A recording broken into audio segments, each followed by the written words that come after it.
Keuntungan Saudi Aramco hampir sama dengan APBN Indonesia, sekitar 1.600 triliun rupiah atau sekitar 120 billion dolar per tahunnya. Keuntungan Apple Incorporated sepertiga APBN Indonesia, yaitu sekitar 750 triliun rupiah atau sekitar 50 billion dolar. Sales atau penjualan per tahun Aramco 360 billion dolar atau 5.100 triliun rupiah. BUMN Indonesia itu asetnya katanya 5.000 triliun rupiah, yang biasa kalau pebisnis punya prinsip dagang harusnya omsetnya 1:1 dengan asetnya. Ini kalau perusahaan swasta loh yang kita bandingkan, dan yang kelola oleh profesional yang tidak bercampur dengan tim ses pilpres untuk dapat hadiah jadi anggota komisaris, juga balas jasa pendukung tim hore pejabat berkuasa menduduki jabatan untuk hadiah. Nggak ada yang begituan.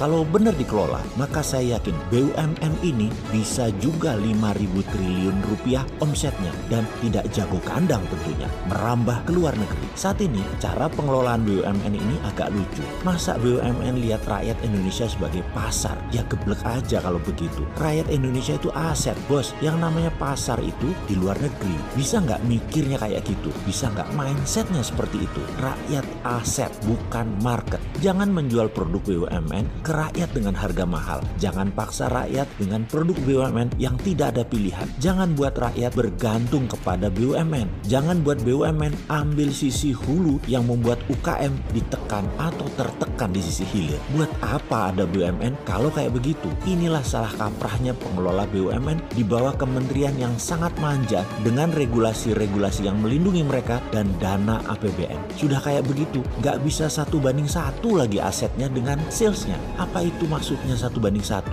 Ini harus diterangkan karena mungkin sahabat sudah tahu, tapi buzzer nggak paham. Ini yang harus dijelaskan biar buzzernya pinter sedikit, komennya jadi bermutu. Sederhananya begini, kalau kita pebisnis, aset kita yaitu modal plus alat usaha dan lain sebagainya, katakanlah 500 juta. Kita punya penggilingan padi. Setiap hari menerima jasa giling, dan dalam 1 tahun omset kita 500 juta. Profit kita bersih 20% atau sekitar 100 juta rupiah. Itu adalah nilai wajar biasa, dan itu bisnis seperti biasa. Kalau bisnis bagus, itu sewaktu pengelolaan harus masuk rumus 1, 2, 3. Masuk 1, katakanlah 1 miliar, tahun kedua harus jadi 3 miliar. Yang naik 3 kali lipat itu biasanya 1 asetnya, 2 penjualannya, atau profitnya. Yang terbaik adalah omsetnya 3 kali naik dari asetnya, modal dalam hal ini. Itulah bisnis bagus yang masuk dalam rumus 1, 2, 3. Kalau masuk 1 dalam setahun omsetnya 1, itu wayai. Ya harusnya dapat, itu standar. Jadi kalau BUMN asetnya 5.000 triliun, omsetnya juga harus 5.000 triliun. Dan kalau untungnya 20%, ada 1.000 triliun untung BUMN, dan ini akan menolong APBN. Sekarang berapa setoran APBN dari BUMN? Wis repot iki kalau ditanya begini. Wis ruwet sudah, gemeter yang ditanya begini para pejabatnya. Kalau punya hati sih, wis kelihatan sudah asli nih. Jadi bagaimana ke depan ini BUMN? Mana nih sudah setahun jabat, sudah berapa banyak setoran APBN ke BUMN? Loh, kok APBN setor ke BUMN ya? Bukan harusnya sebaliknya, BUMN setor APBN. Kok masih netek sih? Kok bukannya nyetor malah minta disetor? Kok enak ya? Maaf nih bro, namanya pelayan publik pejabat itu ya. Jadi wajar kalau ada yang nanya. Bukan oposisi loh ya. Maklum, fans dirimu, apa juga yang kamu perbuat itu bilangnya bagus. Kalau kita kan netral, Anda ya harus melayani sisi liar dari harapan publik lainnya yang bayar pajak, minta performa Anda. Mangkel loh yang bayar pajak lihat APBN tidak perform, APBN malah buat nyetor BUMN. BUMN yang nggak perform. Kalau nggak perform, ya kita ingetin. Kalau mau tahu caranya bisa meningkatkan omset dan profit BUMN, ya mbok kabar-kabaran. Nanti kita kasih tahu, kita tolong.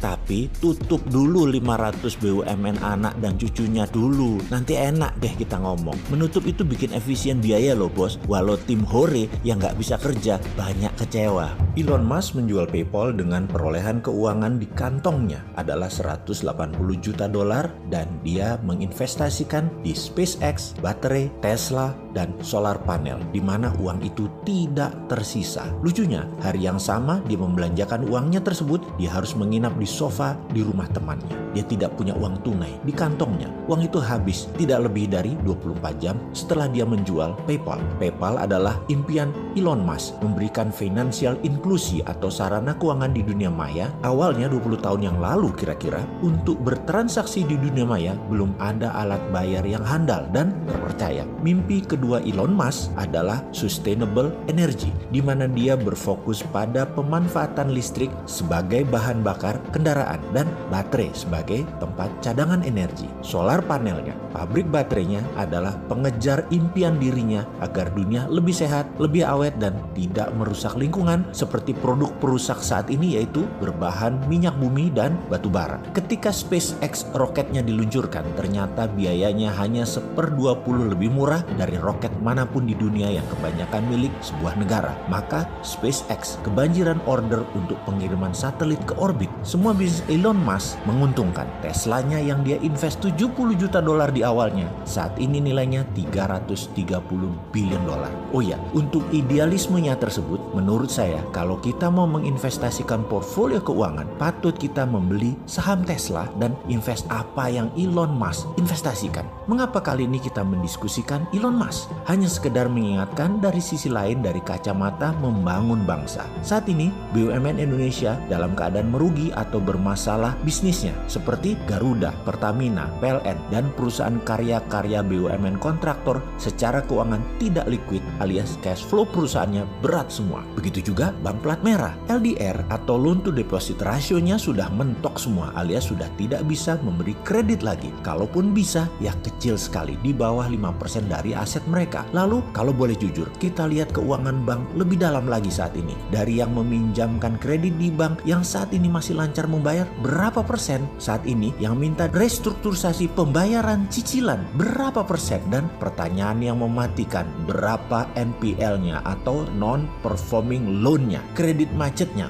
berapa besar? Mungkin saya ini naif karena saya anti negara berbisnis dalam tanda petik. BUMN di bawah kementerian itu negara berbisnis. Saya anti banget. Untuk itu saya memberikan argumen-argumen panjang. Bahkan sejak periode lalu ketika kabinet menggunakan BUMN sebagai mesin penggerak ekonomi, saya sudah wanti-wanti. Di tahun 2015 saya mulai berbunyi. Di tahun 2017 kenceng berbunyi. Dan di tahun 2019 akhirnya saya bilang, tuh kan bener, jebol bos. Sederhananya begini, musuh dari kelincahan berbisnis adalah birokrasi. Ketika NASA mengatakan put man on Mars adalah buang-buang uang, perlu biaya 20 billion dolar per orangnya jika dikerjakan, dan itu tidak mungkin. Kemudian program space atau ruang angkasa NASA, Rusia, dan Cina yang dibiayai pemerintah mengalami masa redup dibanding zaman keemasannya ketika Cold War masih on. Birokrasi untuk membuat sebuah keputusan memakan waktu lama, dan di swasta hal itu haram, tetapi di pemerintahan birokrasi adalah kehati-hatian. Singkat cerita, dunia terbelalak matanya dengan apa yang dilakukan seorang pengambil keputusan tanpa birokrasi, di mana dia bertindak cepat dan dia akhirnya bisa meletakkan manusia di Mars dengan biaya hanya 1 juta dolar. Sintingin orang. Dan buktinya dengan SpaceX-nya yang harganya 1/20 dari biaya apa yang pemerintah sebuah negara punya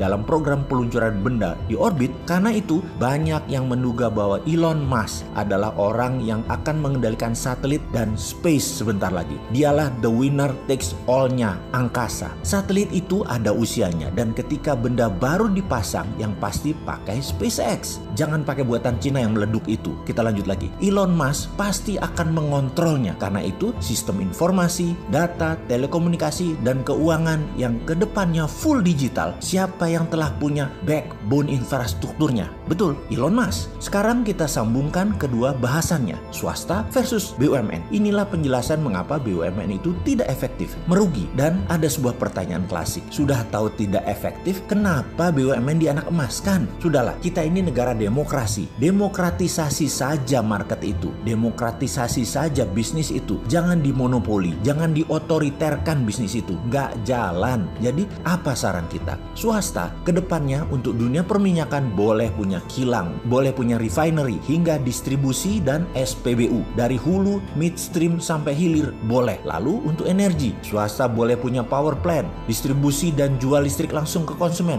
boleh. Mau pakai power plantnya mau bertenaga air atau hidro, boleh. Mau pakai thorium, bahan bakunya, boleh. Mau pakai panas bumi, pakai angin, pakai sampah, pakai matahari, pakai tenaga dalam sekalipun, terserah. Pokoknya boleh. Untuk harga jual ke konsumen, jangan diatur batas bawah. Negara hanya atur batas atas. Kita semua tahu kalau diatur batas bawah, ada floor price-nya, BUMN yang untung. Tetapi kalau didemokratisasi, batas bawah dilepas, swasta bisa kasih harga murah di bawah, jauh lebih murah di bawah harga BUMN. Hal ini yang pasti menguntungkan konsumen. Diatur batas atas agar konsumen tidak dirugikan, dan ini namanya negara mengendalikan. Negara ikut hadir. Jangan negara menjadikan rakyat pasar dengan memonopoli penyediaan kebutuhan masyarakat tanpa ada pembandingnya. Gitu aja kok repot bantu rakyat.